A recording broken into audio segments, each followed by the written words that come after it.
स्वागत है आपका। दोपहर के 3 बज रहे हैं। मैं हूं आपके साथ आस्था कौशिक।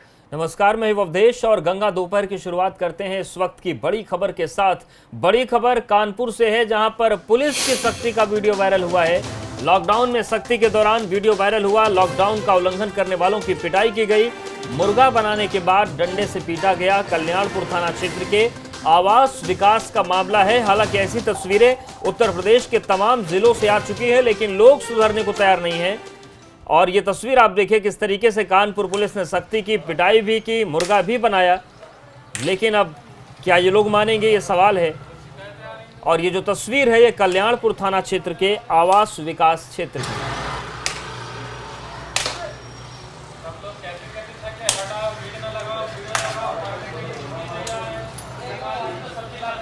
तो मास्क लगाना जरूरी है, सोशल डिस्टेंसिंग मेंटेन करना जरूरी है, भीड़ बिल्कुल नहीं लगानी है। लेकिन इस सब का उल्लंघन करते हुए ये लोग दिखाई दे रहे थे, तो पुलिस ने भी डंडे से काम लिया, डंडे लगाए और बाद में मुर्गा भी बनाया।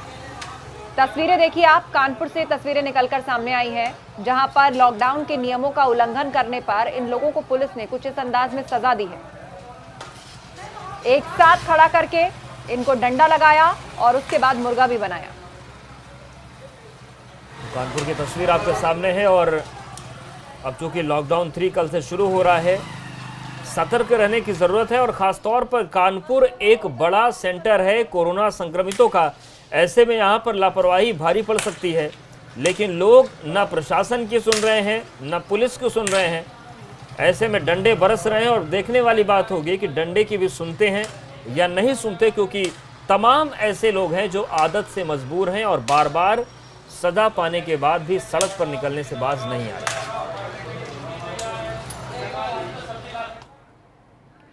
और इस वक्त एक बड़ी खबर आ रही है सहारनपुर से, जहां पर पुलिस की ज्यादती पर लोगों का गुस्सा फूट पड़ा है। पीर वाली गली में लोगों ने हंगामा किया है। पुलिस कर्मियों ने लोगों पर लाठियां भांजी थी और इस हंगामे के दौरान सोशल डिस्टेंसिंग की धज्जियां उड़ गई हैं। बसपा सांसद हाजी फजलुर रहमान भी मौके पर पहुंचे हैं। तो देखिए किस कदर लोगों का गुस्सा फूटा पुलिस के ऊपर। पीर वाली गली में लोगों ने यह हंगामा किया है, जहां पर उनका आरोप है कि पुलिस ने उनके साथ ज्यादती की है। एक साथ भीड़ लगाकर लोग इकट्ठा हुए और उन्होंने नारेबाजी की, जमकर हंगामा किया। लेकिन बड़ी बात यह, इतने बड़े पैमाने पर विरोध में ही सही ये भीड़ इकट्ठी हुई, सोशल डिस्टेंसिंग की धज्जियां उड़ी। और देखिए काफी देर तक यहाँ पर हो हल्ला होता रहा। पूरी सड़क पर सभी ने इकट्ठा होके एक मार्च जैसा यहाँ निकाला, गुस्सा निकाला और पुलिस के खिलाफ नारेबाजी भी की। पुलिस ने लोगों पर लाठियां भांजी थी और उसी कारण ये लोग गुस्सा हो गए। इकट्ठा होकर उन्होंने पुलिस के खिलाफ नारेबाजी की। और सबसे बड़ी बात कि लॉकडाउन के और कोरोना काल के इस दौर में सोशल डिस्टेंसिंग दूर दूर तक कहीं नजर नहीं आई।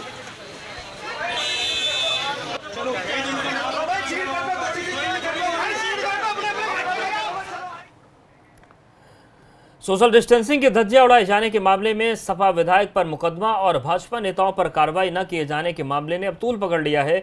और उसके चलते जिले के सपा विधायक अमिताभ वाजपेयी ने सूबे के मुख्यमंत्री योगी आदित्यनाथ को चिट्ठी लिखकर अपनी ही पार्टी के विधायक के खिलाफ एक तरफा हुई कार्रवाई के प्रति नाराजगी जताई है। यही नहीं, उन्होंने पत्र लिखकर मांग की है कि भाजपा नेताओं के ऊपर लॉकडाउन के उल्लंघन पर कोई कार्रवाई क्यों नहीं हुई, जबकि समाजवादी पार्टी के विधायक के ऊपर कार्रवाई की गई है।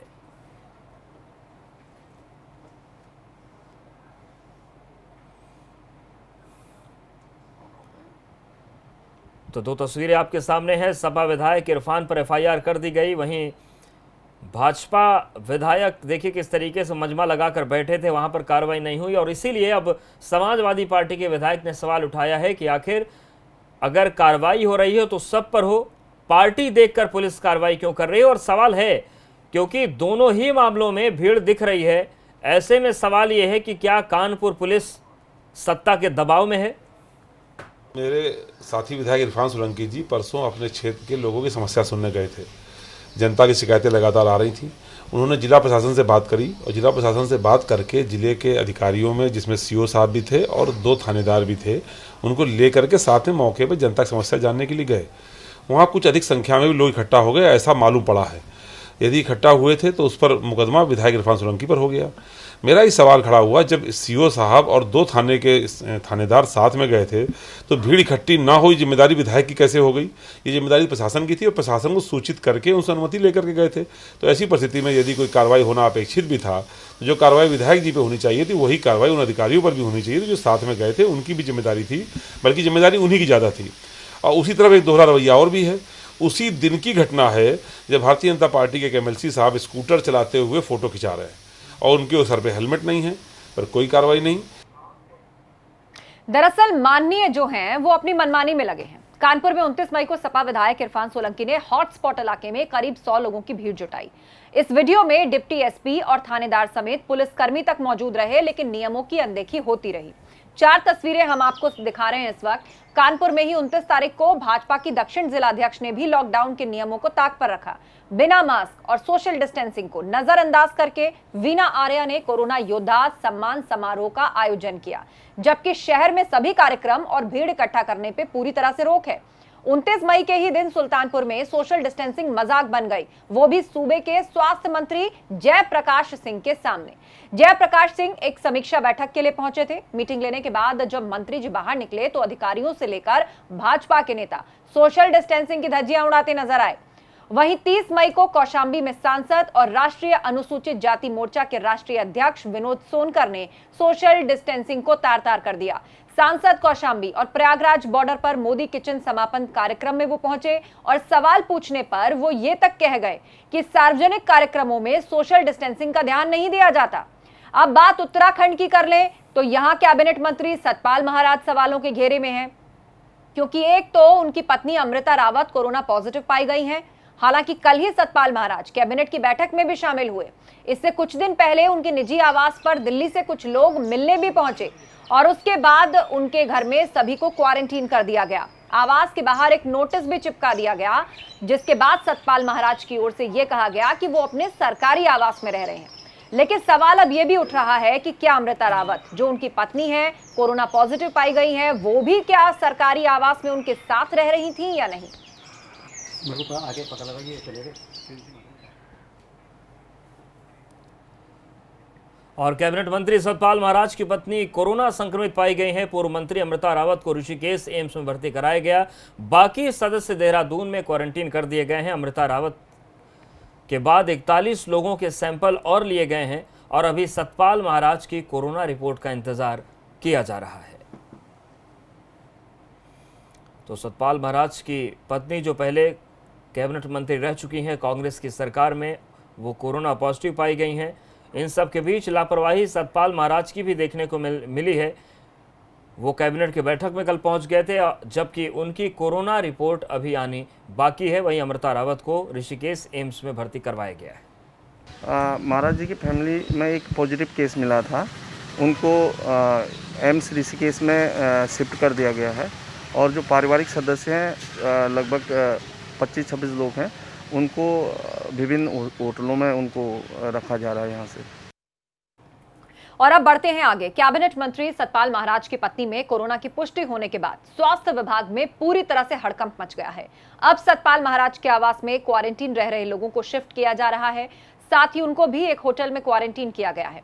इसके अलावा सतपाल महाराज का सैंपल ले लिया गया, लेकिन बड़ा सवाल ये कि 2 दिन पहले सतपाल महाराज त्रिवेंद्र सरकार की कैबिनेट मीटिंग में शामिल हुए, तो ऐसे में अगर उनकी रिपोर्ट में भी कोरोना की पुष्टि होती है तो पूरे मंत्रिमंडल पर खतरा मंडरा सकता है।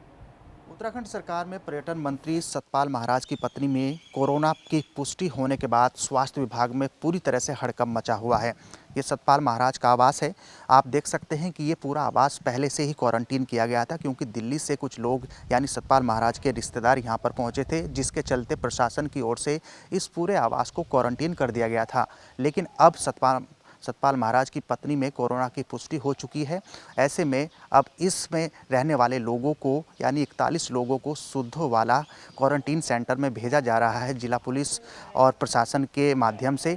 लेकिन सतपाल महाराज के भी सैंपल लिया गया है, लेकिन उस रिपोर्ट का इंतज़ार बेसब्री से सब लोगों को है, क्योंकि 2 दिन पहले ही सतपाल महाराज कैबिनेट बैठक में शामिल हुए थे। अगर सतपाल महाराज की रिपोर्ट पॉजिटिव आती है तो पूरे मंत्रिमंडल को क्वारंटीन होना पड़ सकता है। अपने सहयोगी कैमरामैन प्रमोद वाजपेयी के साथ विनोद कुमार, एबीपी गंगा, देहरादून। दरअसल कैबिनेट मंत्री सतपाल महाराज के घर 26 मई को कुछ लोग दिल्ली से पहुंचे थे, जिसके बाद उन्हें होम क्वारंटीन किया गया था। घर के बाहर नोटिस लगा दिया गया, लेकिन साहब कहां मानने वाले थे। तो दूसरी तरफ 27 मई को प्रदेश भाजपा कार्यालय पर भी एक ऐसा ही नोटिस लगाया गया था। हालांकि बाद में उसे हटाने की कोशिश की गई, उस पर लिखी क्वारंटीन की अवधि भी मिटा दी गई। इसके बाद प्रदेश अध्यक्ष बंशीधर भगत ने इस बात को माना था कि ये नोटिस पार्टी महामंत्री संगठन अजय कुमार के कारण लगाया गया, क्योंकि अजय कुमार यूपी के सहारनपुर से लौटे थे। यानी कि माननीय अपनी मनमानी में लगे हैं, कोरोना को दावत दे रहे हैं। और जब बंशीधर भगत से पूछा गया कि जब नोटिस चस्पा है तो इतनी भीड़ क्यों है, तो उन्होंने कहा कि आप लोग को आना ही नहीं चाहिए था, मतलब माननीय नहीं मानेंगे। तो दो तस्वीर आप देखिए, सतपाल महाराज के घर नोटिस लगाया गया, लेकिन हवाला उनकी तरफ से ये दे दिया गया कि अपने सरकारी आवास में थे और कल कैबिनेट की मीटिंग में पहुंच गए। वहीं दूसरी तस्वीर भाजपा दफ्तर की, जहां पर क्वारंटीन का नोटिस लगा था, बावजूद उसके प्रदेश अध्यक्ष पहुंचे, तमाम नेता पहुंचे, बैठक हो गई। सवाल उनसे पूछा गया कि जब बाहर क्वारंटीन का नोटिस है तो फिर ये आवागमन क्यों। तो उन्होंने कहा कि आवागमन नहीं है, आप लोग को आना ही नहीं चाहिए था। मतलब पत्रकारों को नसीहत दी जा रही है कि आप सवाल पूछने आ गए, आप नहीं आते। कोरोना काल में योगी सरकार की बड़ी उपलब्धि हम आपको बताने जा रहे हैं। 1 लाख कोविड वाला बेड पहला राज्य अब यूपी बन गया है, जो कि तैयार कर लिया गया है। बड़ी व्यवस्था उत्तर प्रदेश के अंदर। उत्तर प्रदेश में अब L1, L2 और L3 के 1 लाख बेड तैयार हैं। हर जिले में L1, L2 लेवल के कोविड हॉस्पिटल तैयार हैं। अब यूपी में हर रोज 10,000 टेस्टिंग की क्षमता होने जा रही है। तो राज्य सरकार ने ये बड़ा ऐलान आज किया और इस जानकारी को दिया कि 1 लाख तक कोविड बेड अरेंज कर देने वाला उत्तर प्रदेश देश में पहला राज्य बन गया है, जिसमें L1, L2, L3 तीनों ही लेवल के कोविड पेशेंट के लिए सुविधाएं मौजूद हैं। और अब जो फोकस है वो टेस्टिंग बढ़ाने को लेकर है, ज्यादा से ज्यादा टेस्टिंग की जाए। देश के अंदर सबसे ज्यादा कोविड बेड अब उत्तर प्रदेश में है। 1 लाख कोविड बेड वाला पहला राज्य बन गया है यूपी। हर जिले में लेवल 1 और लेवल 2 के बेड अवेलेबल हैं। लेवल 3 के सभी 25 अस्पताल तैयार हैं। यह दावा यूपी सरकार की तरफ से किया गया है। अब यूपी में हर रोज 10,000 लोगों की टेस्टिंग की जा सकेगी। कोरोना से यूपी की जो लड़ाई है उसमें देखिए एक कदम आगे बढ़ गई है अब सरकार। 15 जून से 15,000 रोज टेस्टिंग की जाएगी। 20 जून तक 20,000 रोजाना टेस्टिंग की तैयारी प्रदेश में कर ली गई है। इसके अलावा यूपी में अब तक 30 टेस्टिंग लैब ऐसी हैं जिनको कोविड के लिए पूरी तरह से ऑथराइज कर दिया गया है। यूपी में ही वेंटिलेटर बनाए भी जा रहे हैं, बाहर से नहीं खरीदे जा रहे। पहला केस जब से आया तब 36 जिलों में वेंटिलेटर नहीं थे, लेकिन अब उनको प्रदेश के अंदर ही बनाया जा रहा है। मुझे बताते हुए प्रसन्नता और मैं आपको धन्यवाद दूंगा कि आपने हमारे इन आंकड़ों को देखा है। आज हमारे प्रदेश में लेवल 1, लेवल 2, लेवल 3 के कोविड हॉस्पिटल में 1,01,000 बेड उपलब्ध हो चुके हैं और आज ही ये चीज़ें हम लोगों ने तैयार करने में हमें सफलता प्राप्त हो गई है। यानी पूरे देश के अंदर किसी भी राज्य के पास ये सर्वाधिक संख्या है और उत्तर प्रदेश ने इसमें सफलता प्राप्त की है। साथ साथ 10,000 टेस्टिंग की क्षमता आज के दिन पर उत्तर प्रदेश में प्रतिदिन की हो चुकी है। ये दो हमारी उपलब्धि है। 15 जून तक हमने टेस्टिंग की क्षमता को 15,000 करने, इसके बाद 30 जून तक 20,000 तक प्रतिदिन करने की व्यवस्था की है। अब तक हमारे पास आज की डेट पर हम लोग 2,72,000 टेस्ट संपन्न कर चुके हैं। आप अनुमान कर लीजिए कि जहां पे हमारे पास जब कोविड का पहला केस उत्तर प्रदेश में आया था तब हमारे पास 50 टेस्ट प्रतिदिन की क्षमता थी। आज हम 10,000 टेस्ट प्रतिदिन कर रहे हैं और ये आंकड़े की बाजीगरी नहीं, जो कार्य हो रहा है और जो सेवाएं मिल रही हैं ये जनता उसको महसूस कर रही है। भगवान करे कि किसी विपक्ष के नेता को कोविड हॉस्पिटल न जाना पड़े, अन्यथा आंखों से वे इस चीज़ों को देखते और सही सेवा करते तो इस प्रकार का प्रश्न और इस प्रकार की टिप्पणी इस समय नहीं करते। और इस वक्त बड़ी खबर आजमगढ़ से है, जहां पर कोरोना के 6 नए मरीज मिले हैं और जिले में अब जो कुल आंकड़ा है वो 94 हो गया है। 12 मरीज ठीक होकर डिस्चार्ज किए जा चुके हैं। अब तक 2 कोरोना पॉजिटिव मरीजों की मौत आजमगढ़ में हो चुकी है। तो ये बड़ी खबर, आजमगढ़ में कोरोना के 6 नए मरीज मिले हैं। जिले में कुल 94 पॉजिटिव केस हो चुके हैं। 12 मरीजों को ठीक करके डिस्चार्ज किया जा चुका है।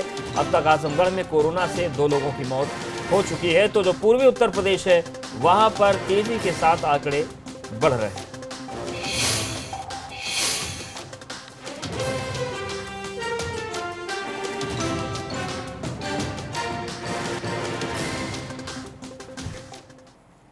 वहीं दूसरी तरफ चिकित्सा शिक्षा विभाग के नए आदेश अब विवादों में घिरते नजर आ रहे हैं। नए आदेश में सभी वरिष्ठ चिकित्सकों को कोविड वार्ड में जाने और मरीजों का हालचाल लेने के लिए कहा गया है।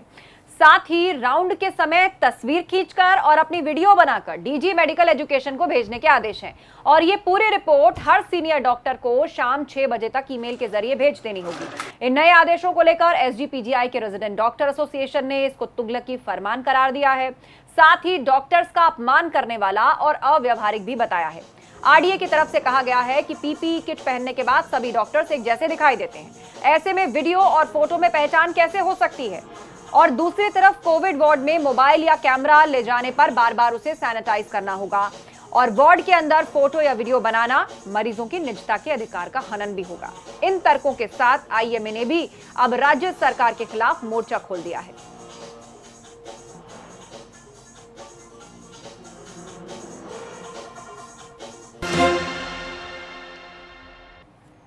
स्वागत है आपका ब्रेक के बाद। अब अगली खबर का रुख करते हैं। लॉकडाउन के बीच रिजर्वेशन काउंटर खुल जाने के बाद सैकड़ों की तादाद में रिजर्वेशन काउंटर पे लोगों की भीड़ देखने को मिल रही है।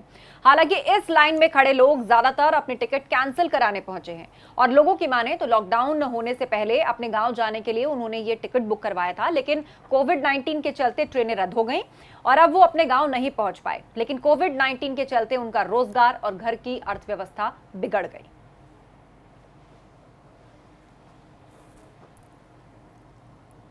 तो रिजर्वेशन काउंटर पर भीड़ उमड़ रही है, लेकिन ज़्यादातर लोग वो हैं जो टिकट कैंसिल कराने के लिए पहुंचे हैं।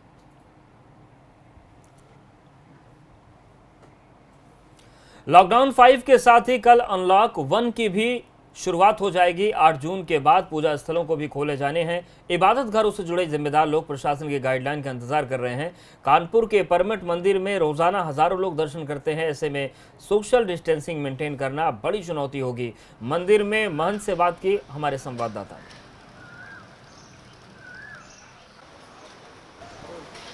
कोरोना संक्रमण काल के दौरान लगाया गया लॉकडाउन में पहले लॉकडाउन से ही जो धार्मिक स्थल हैं उनको बंद कर दिया गया था, क्योंकि वहाँ पर जो लोग हैं वो काफ़ी आते हैं, जिसके चलते संक्रमण को रोका जा सके। लिहाजा जो धार्मिक स्थल थे उनको बंद किया गया था। Lockdown 1st, 2nd, 3rd, 4th और अब लॉकडाउन 5th और अनलॉकडाउन है पहले में। अब 8 तारीख से मंदिर और धार्मिक स्थल जो है वो खुलने की बात जो है वो कही जा रही है। हम इस वक्त कानपुर के आनंदेश्वर मंदिर मौजूद हैं, जिसको कानपुर जो मिनी काशी के रूप में जाता है। हमारे साथ जो परमट मंदिर है वहाँ के महंत मौजूद है। सर, आप जानना चाहेंगे कि अब लगभग 70 दिन के बाद मंदिर खुलेगा, किस तरह की तैयारी की जाएगी? क्योंकि कानपुर के इस मंदिर में काफ़ी भीड़ होती है, तो किस तरह से सोशल डिस्टेंसिंग मेंटेन की जाएगी? क्या क्या खास इंतजाम मंदिर की तरफ से किए जाएंगे? देखिए, मंदिर की तरफ से तो सैनिटाइजर व्यवस्था होगी। लोगों को सैनिटाइजर दिया जाएगा हाथ में और दूरी से खड़ा किया जाएगा, जैसे कि 1 मीटर या 2 गज जैसा बताया प्रशासन ने। और जैसे नियम डीएम साहब, हमारे यहाँ के जो डीएम साहब हैं, वो अभी नियमावली भेजेंगे एक पत्रिका। उस पत्रिका के हिसाब से हम कार्य आगे बढ़ाएंगे। दर्शन तो सभी को होंगे, अच्छे से दर्शन होंगे। डिस्टेंसिंग का पालन करना पड़ेगा। बिल्कुल, भक्तों को भी सोचना पड़ेगा। हमारे जो भक्त हैं उनको स्वयं को सोचना पड़ेगा, आत्मनिर्भर होना पड़ेगा। मंदिर में इतनी भीड़ हो जाती है कि मंदिर में कर्मचारी भी ज़्यादा नहीं है और मंदिर में भीड़ हो जाने के कारण सभी को सोचना पड़ेगा कि खुद अपना समस्या देखते हुए वो दूरी बना करके रखें। साफ है कि जिस तरह से बात कही जा रही है सोशल डिस्टेंसिंग की, तो मंदिर के जो महंत उनका भी कहना है कि प्रशासन के द्वारा जो गाइडलाइन आएगी उसका पालन किया जाएगा। साथ ही साथ जो मंदिर का प्रशासन है वो भी मुस्तैद रहेगा कि जो भक्त आते हैं उनको खुद भी इस चीज़ को सोचना होगा कि वो खुद आत्मनिर्भर बने, 2 गज की जो दूरी है उसको मेंटेन करें, जिससे कि संक्रमण को रोका जा सके। तो साफ है कि कानपुर की अगर बात करें तो कानपुर में भी जो धार्मिक स्थल खुलने की जो तैयारियां हैं वो तेज़ हो गई हैं। जो मंदिर प्रशासन है वो अलर्ट पर हो गया है और जो तैयारियां हैं उसको शुरू कर दिया। अब इंतजार है प्रशासन की गाइडलाइन का, जिसके बाद जो ये मंदिर हैं वो खुल जाएंगे। वीडियो जर्नलिस्ट अंकित के साथ प्रभात अवस्थी, एबीपी गंगा, कानपुर। अब देखिए, कोरोना वायरस से बचाव को लेकर लगाए गए लॉकडाउन ने सभी वर्गों के व्यापार और रोजगार पर गहरा असर छोड़ा है। इसकी वजह से किन्नर भी प्रभावित हुए हैं। पिछले 3 महीने से इनकी आजीविका का एकमात्र साधन पूरी तरह ठप है। ऐसे में इनके लिए जीवन यापन करने की समस्या बहुत बढ़ गई है, क्योंकि सहायता उपलब्ध कराने वाली संस्थाएं और सरकारी तंत्र इनको सहायता पाने वालों की सूची में मानता ही नहीं है। हालात के हाँ भैया हुए तो सब जगह भुखमरी हो ही रही है, सब परेशान है दुनिया ही। अब हम लोग भी परेशान हो चुके, 3 महीने होने को आ रहे हैं। जो कुछ था खा लिया बैठ के, बाकी कुछ जो अपने गरीबों की मदद के लिए कर दिया। अब ये है भैया सरकार से कुछ अपील है, कुछ करे, किन्नरों के बारे में भी सोचे। ऐसे कब तक चलेगा। यूपी एटीएस के हाथ एक खालिस्तानी आतंकी लगा है। एटीएस की टीम ने इनपुट पर मेरठ से पंजाब पुलिस की मदद से खालिस्तानी आतंकी तीरथ सिंह को गिरफ्तार किया है। बताया जा रहा है कि खालिस्तान को लेकर चलाए जा रहे आतंकी अभियान में तीरथ सिंह शामिल है। इसे लेकर पंजाब के मोहाली थाने में तीरथ सिंह के खिलाफ कई संगीन मामले दर्ज हैं। आरोपी आतंकी के पास से भिंडरावाला के पोस्टर और अन्य प्रतिबंधित साहित्य भी बरामद किए गए हैं।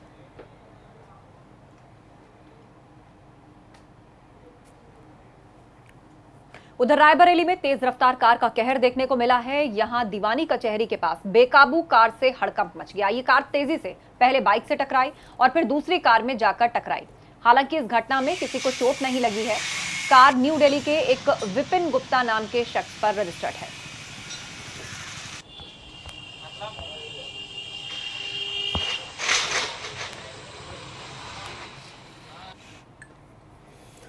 वहीं फतेहपुर के कल्याणपुर थाना क्षेत्र के मोहार गांव में जमीनी विवाद में 2 पक्षों में जमकर लाठियां चल गई। दोनों पक्षों से 5 लोगों को हिरासत में लिया गया है।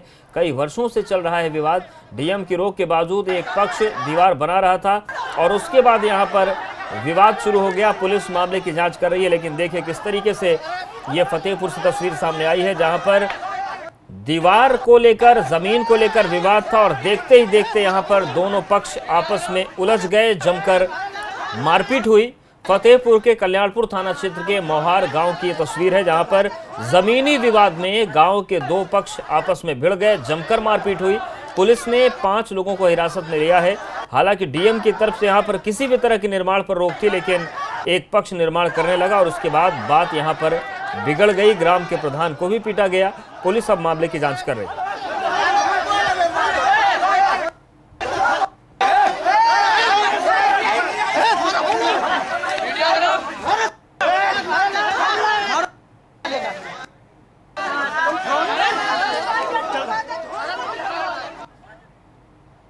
दिल्ली से सटे गाजियाबाद में एबीपी गंगा की खबर का असर हुआ है, जहां अस्पताल में पानी की खबर दिखाने के बाद पंपिंग सेट आखिरकार लगा दिया गया। दरअसल हमने प्रमुखता से इस खबर को दिखाया था कि ऐसे हालात में मरीज इलाज कैसे कराते। आप खुद देखिए, बारिश का जो पानी है वो अस्पताल में भर गया था और अब पंपिंग सेट यहां पर लगाया गया है। ये अस्पताल का हाल है। कोविड काल में अस्पतालों में भीड़ लगी हुई है और इस अस्पताल का हाल आप देखिए, हर तरफ बारिश का पानी भरा हुआ है। एबीपी गंगा ने इन तस्वीरों को सबसे पहले दिखाया था और प्रमुखता से इस मुद्दे को उठाया था कि ऐसे में मरीज यहां इलाज कराने कैसे आएंगे।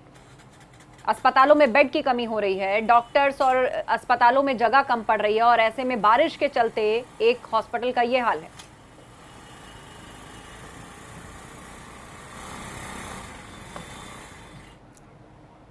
और यहां पर वक्त एक छोटे से ब्रेक का है।